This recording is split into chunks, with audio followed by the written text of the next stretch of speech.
तुला स्वतःला आवडलेला निसर्ग कवी कोण? शंकर वैद्यांची मला अनेक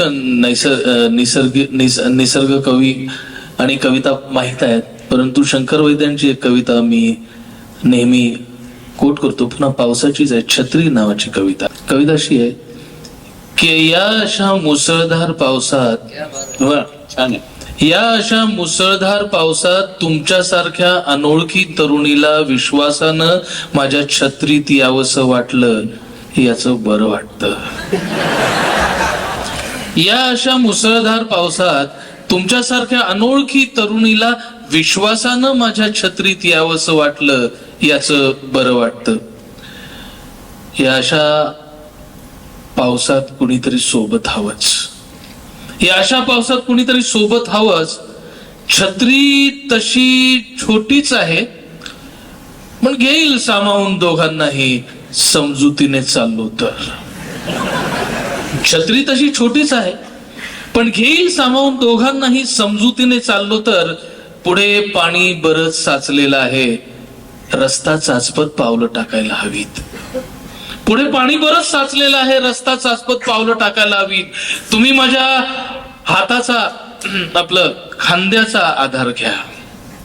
तुम्ही माझ्या हाताचा, आपलं खांद्याचा आधार घ्या, म्हणजे तुम्ही नीट चालत राहाल न पडता, आणि तुम्हाला हवं तितकं तुम्ही मला दूरही ठेवू शकाल.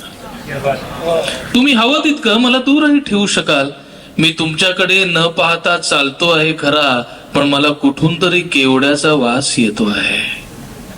मी तुमच्याकडे न पाहता सरळ चाललो आहे खरा, पण मला कुठून तरी केवड्याचा वास येतो आहे. तुमचं नाव केतकीच आहे असं मी धरून चालतो.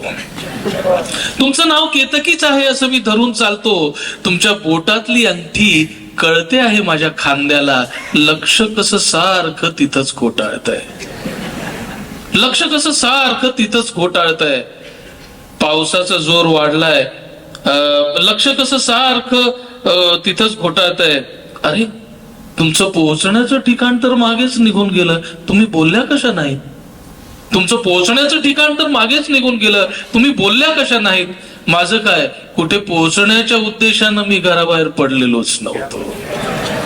कुठे पोहोचण्याच्या उद्देशानं मी घराबाहेर पडलेलोच नव्हतो. पावसाचा जोर एकदम वाढलाय, त्यामुळे तुमच्या हाताची पकड घट्ट झाल्यासारखी वाटते. पण घाबरू नका, पुढचा रस्ता चांगला आहे. पुढचा रस्ता चांगला आहे. पण एक पाहिलं का, तुम्ही अगदी नीट चालला आहात, त्यामुळे छत्री किती मोठी झाल्यासारखी वाटते. किती मोठी झाल्यासारखी.